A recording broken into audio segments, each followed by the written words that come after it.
Hello, hello. So, welcome to today's episode. In today's episode, we're going to be talking about how to handle negative comments, what to do with trolls online, and just sort of sharing how I handle all the negativity that can come with being on the internet sometimes.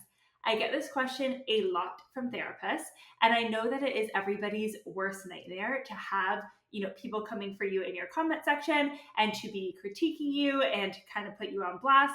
And so in this episode, I really want to share how common this actually is and what to do if or when it happens to you. So, first off, I want to share that I really do not think that this happens as much as people expect that it does. Truly, the only time that you are going to get like tons of negative comments or haters or trolls is if something goes super viral. Like I'm talking hundreds of thousands of views. And even then, you usually will not get negativity, right? So usually this is probably not something that you're even going to need to worry about, but I know that this question comes up for a lot of people, and I know that it can even stop a lot of therapists from making an Instagram page to begin with. And I get it, right? There is some safety in having a plan, yes, which is why I wanted to create this episode for you today. But I really want you to let go of this worry that you're going to face negativity on the internet and to release any expectation that that is something you are incapable of handling, and therefore you should not start on Instagram, right? If you get haters on the internet, you are lucky if that happens, right? Because it means that you are reaching a ton of people. It means that you are being specific in your messaging, and it means that you are saying something strong enough that people can even disagree with you to begin with, right? And that says something. That is an accomplishment in and of itself. And so I really want you to learn to trust that you will figure things out if or when they happen, right? If something goes viral, if something you say gets misunderstood or taken out of context, you can handle hard things. You are resilient. You are adaptable. You are really good at handling complex conversations, right? It's your job as a therapist. So you can do this. And, I will share one of my biggest fears with starting on Instagram and posting content initially was that I was going to receive negative comments about my physical appearance. Now, yes, I'm a relatively thin person and there is privilege there, but truly that has never happened to me. It was my biggest fear. I was so afraid that people were going to like point out an insecurity of mine or something because my body image can be kind of fragile at times. But the only thing that has come even close was people commenting on my clothes sometimes on my Business of Therapy account saying that I'm lying about my income because I don't wear fancy clothes, which is so dumb. But that is the closest thing that I've gotten to comments about my physical appearance online, other than like, oh my gosh, I love your dress, or you look so pretty, or whatever, right? Either nice things or that. So I just share that to say, like, it really is not as big of a concern as you probably make it out to be. I started posting on my Sit with Kelly Instagram account 4 years ago, and I've posted over 1,200 times, and I've only had negative comments on that account twice, ever. With 1,200 posts, 4 years of posting, 90,000 followers. And I'm going to share the two times that this has happened. First was the very first time that I started talking about money online, which is where I get most of my hate on the Business of Therapy account, which we will dive into deeper in just a few minutes here. So the first was I was featured in an article in Business Insider that the title of the article ended up being How This Virtual Therapist Earned $250,000 Her First Year in Private Practice Working 30 Hours a Week. Now, I did not make that title for the article. The journalist did. That was not even like the topic necessarily that we were discussing for the article, but that's what ended up, like the article ended up being about. And I knew I had to share it and post it wide. It was like a huge deal for me to have a personal feature in Business Insider. And for the most part, the comments were very, very nice. There was 157 comments and maybe 10 of them were negative. The rest were all therapists being like, wow, so proud of you, look at you go, inspo, like that kind of thing. But I'm going to read you some of the negative comments and then we'll talk about how I felt and kind of what I did about them. So someone said, wow, weird flex, making therapy even less accessible to everyone. This one definitely stung. Someone said, you have chosen a career that involves helping people navigate themselves and the world by providing a safe space. As someone who has been going to therapy and will likely go to therapy my entire life, the words too excited, clients, niche, study stream, streamline the systems feel so disconnected from what therapy really is and concerns me that the people you see may not be getting the best of care. You view therapy as a business, is what you are saying, and that, especially being a social worker, is not what it's about. How do you think your patients would feel if they saw this? That one stung, right? Because they started to question like my integrity as a therapist, how my clients were being served, how my clients would feel. Somebody else shared their experience and said, I remember my first therapist left me with almost no warning to make her own private practice. Couldn't afford to stay with her, of course. If you make that switch, you're admitting that you only truly care about helping your wealthy clientele, right? So these comments, right, were quite personal. They were quite specific. They were even quite long and really kind of pointed on this idea that therapists don't deserve to make good money, that it's wrong for therapists who own a business to think of that business as a business. Wild. And that we cannot have like two things be true at the same time, right? Therapists can't care about their career, about their financial success, and also about their clients at the same time. Now, of course, it's brought up some shame for me, right? It brought up this question like, am I doing the right thing here? Is this ethical? But mostly, I still felt proud, right? I knew that it was a huge accomplishment. I know that my clients get really great care from me. I know that, I did not spring anything on anybody. I gave plenty of notice. We worked on like transitioning out for people that were unable to do private pay, all the things. But it was still hard, right? And how I responded to those comments was truthfully just ignoring them. Now, I don't know if ignoring them was the right choice or if I should have engaged, if I should have educated, if I should have like taken the time to try and show them another perspective. But for me, it really felt like the right thing to do. And it felt like what I needed to do, right? Like I was in a celebratory season with this big year, this big Business Insider article. And it just felt complicated to try and like justify that to strangers on the internet, people who were not following me, people who were not engaging otherwise, right? And it just felt like they were kind of like committed to misunderstanding the idea. And I knew the vast majority of people commenting were therapists who were appreciative of this, therapists who were aligned, therapists who were proud of me. And so I just sort of decided to leave it alone. Now, this post on Sit with Kelly, and I'll go ahead and link the two posts that I'm going to talk about the negative comments here in case you care to read through them. I know I can be a little bit nosy like that, but this post actually like set me into a big spiral because at the same time that people were leaving like these longer comments, sort of like questioning my integrity and stuff, there was two people that had like multiple burner accounts that just commented like very consistently boo, and then the like tomato emojis, right? As if they're like throwing tomatoes at me. But I'm not kidding when I say that these two people, and they had maybe like 5 accounts like total amongst the two people, they had like a couple of different ones they were leaving comments from, were literally commenting like hundreds of times, boo, tomato, tomato, tomato. And that was like super stressful for me. I was like, these people are kind of like unhinged. They're like spamming the heck out of me. It was like constant notifications. They were replying to anybody who like commented something nice and replying boo, tomato, tomato, tomato. And I was like, they're just gonna like freak people out. And so what I ended up doing with those people was actually blocking them from my account. And that was like a very hard decision for me at the time. Now I'm like very liberal with the block button. But I remember my husband Tom went to bed like a little bit earlier than I did, and I was sitting on like in our bed scrolling, and I kept seeing these comments like coming in. And I woke him up and I'm like, Tom, what do I do? Like these people are trying to like cancel me on the internet or like spam people. I'm like so concerned. I would be so weirded out if I commented on someone's post like congratulating them, and then someone started commenting like boo, tomato, tomato, tomato to me. And he was so like calm and chill about it. He's like, what are you talking about? Just block them. Like, that's crazy behavior. And we talked about it a bit. I talked about like, whether or not that felt like I was silencing people, if they had like a right to comment, boo, tomato, tomato, tomato, whatever. Anyways, I ended up deciding to block and delete them. When you block them, it like deletes all their comments anyways.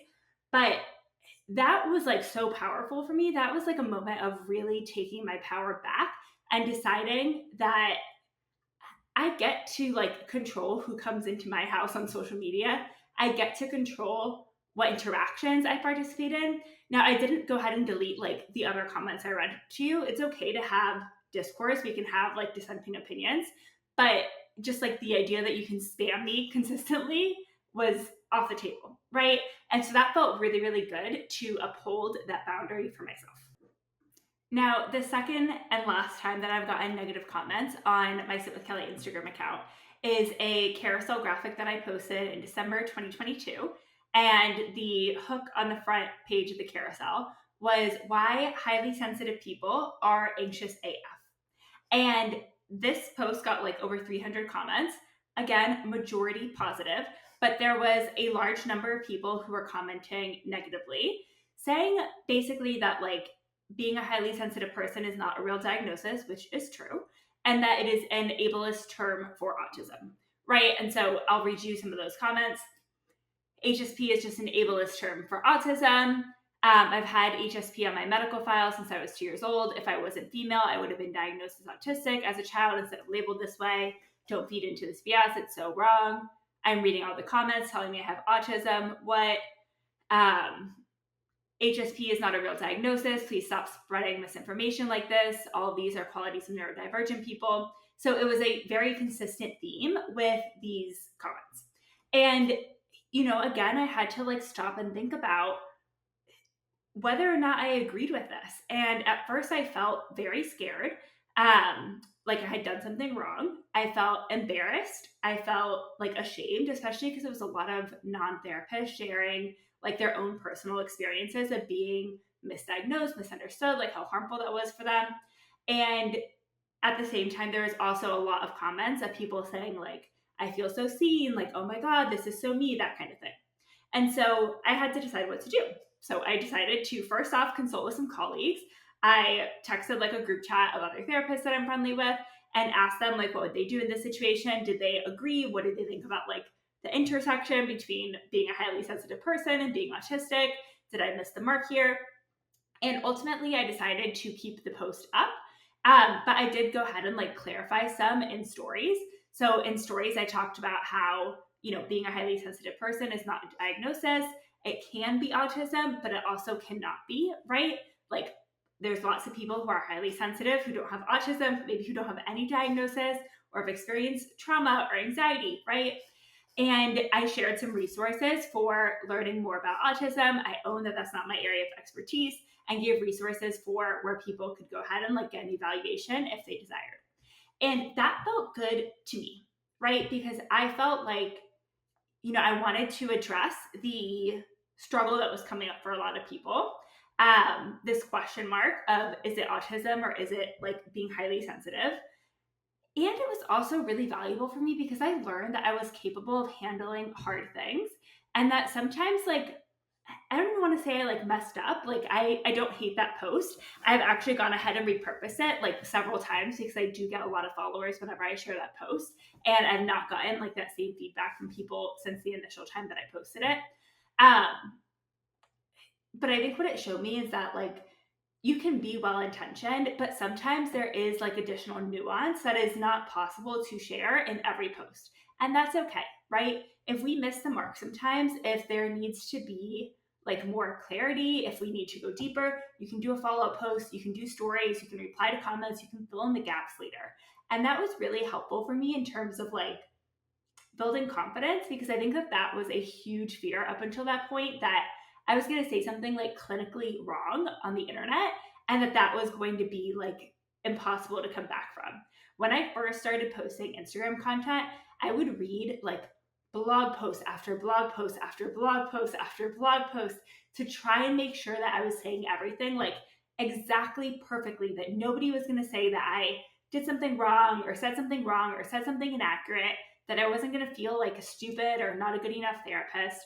And I think what this showed me was just like that sometimes people will, like what you say will not apply to them. And that's okay, right? Like for sure, my post reached people that had autism and they had a lot of overlap between the characteristics I was describing for highly sensitive people and the stuff that they, experienced and were diagnosed with autism. And I know for a fact that a lot of my clients do not have autism and consider themselves highly sensitive, right? And so I was able to sort of like see that nuance and not make myself like wrong or evil or incompetent for it and just sort of address it. And that I think was really, really huge. Now, on my Business of Therapy account, I get negative comments pretty much like on a weekly basis whenever I talk about money online.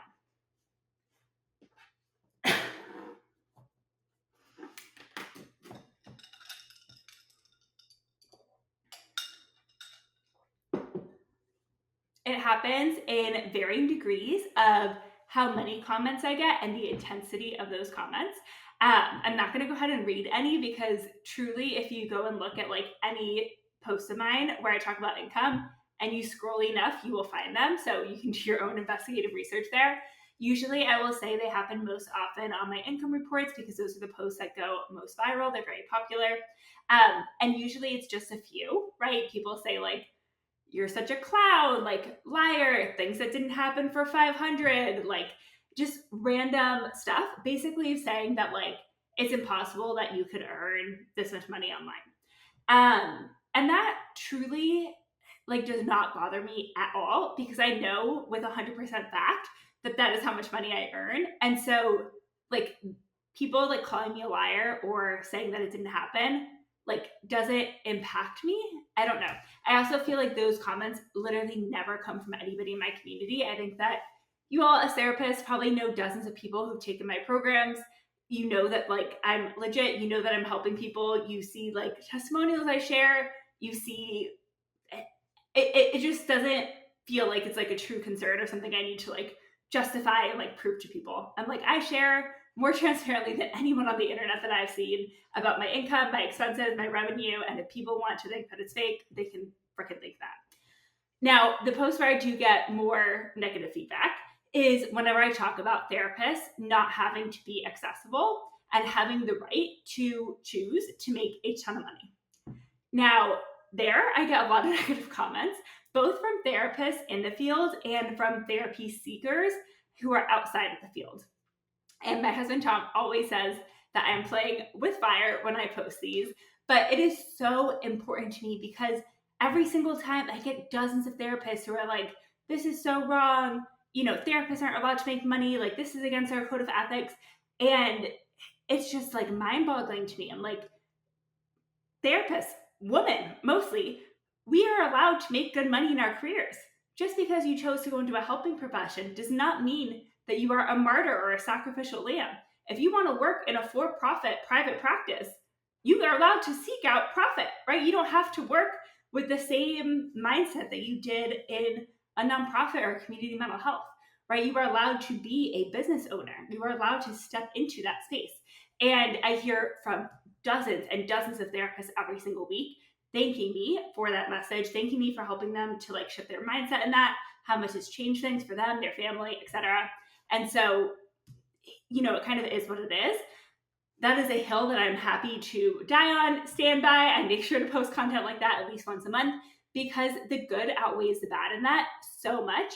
And it truly does not even like bother me at this point because I know that it's expected.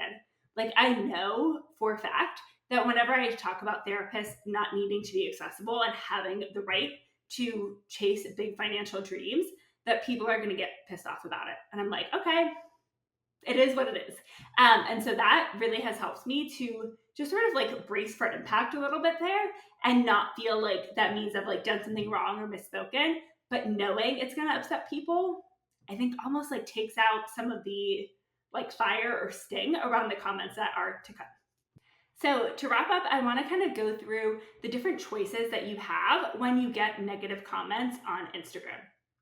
The first is probably the hardest one to do, especially when you're first getting started, but it is the most effective and it is the like path that I usually take is I simply ignore the comments, right? I accept the engagement. I don't go through and delete it. I don't try and keep up with that, but I do not feed the trolls, right? I just allow them to comment.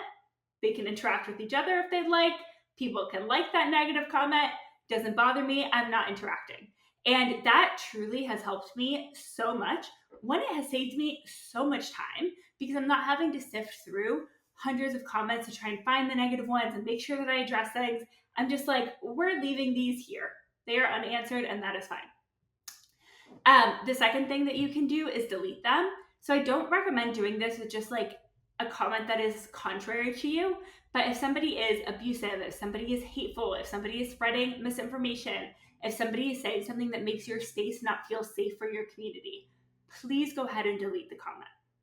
You can also block people, right? So this is your home. Your Instagram page is not something that everyone in the public should have a right to.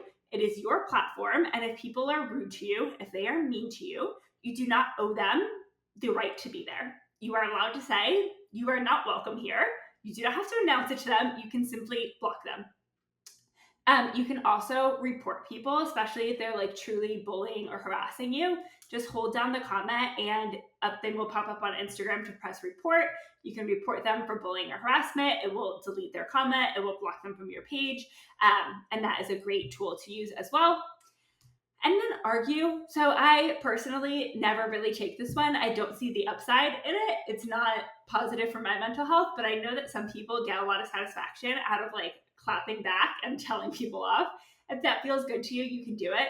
Just know that that's probably going to incite a little bit more like back and forth. It's going to make it a prolonged issue for you to continue to deal with. So I usually don't take that option. And then lastly, you can educate. So I do this occasionally. Sometimes like a polite, brief correction of information can be helpful, right? But make sure to choose your battles wisely and do not get drawn into heated debates, right? So like if you are getting the same question again and again, for instance, I don't know that I did this with the autism one, but like let's say I totally could have, I might reply to a comment that was getting a lot of likes about how this is really like autism and not like a highly sensitive person. I might reply to that comment and say like, yes, I totally hear you. There is absolutely a lot of overlap between the characteristics I described here as a highly sensitive person and autism, but this is Instagram and not everybody who meets this criteria is qualifying for an autism diagnosis. If you are interested in seeking autism evaluation, go to this website or something, right? And I could pin that. That might be like a nice, polite way to sort of like address an issue, give some more resources, and make sure that it's at the top of everybody's comment section. And then the last thing that you can do is you can turn off comments.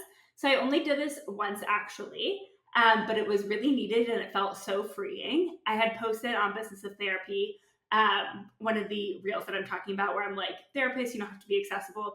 And it was reaching hundreds of thousands of people, but like none of them were therapists. They were all pissed off therapy seekers. And it was doing like nothing positive for my business. Usually when I post about like accessibility, I'll also share about like a free training or a resource or program that I have. And so I'm getting lots of people, like therapists, coming into my world. And that feels worth the trade-off of like pissing off some other people. But I was not reaching any therapists. Nobody was like signing up for my programs, my free trainings or anything. I was just reaching angry therapy seekers. And so I turned off comments, right? And that really helped. One, I wasn't getting like any negative feedback, and before it was like flooding my notifications.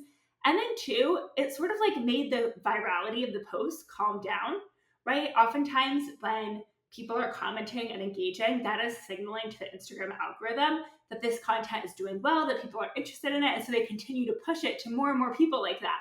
And so by turning off comments, the reel really slowed down. It started reaching the right people, the right therapists, and that felt a lot better.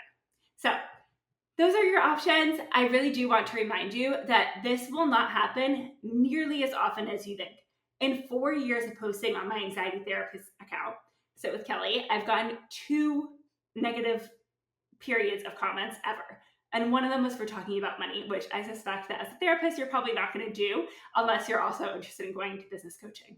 On my Business of Therapy account, all the negativity has been around money, right? So if you are just a therapist who is sharing about your life, who's sharing about anxiety, depression, motherhood, etc., you are probably not going to come face to face with this very often. And if and when you do, you can handle it, right? You can handle it. You are capable of deleting things, blocking things, clarifying misinformation.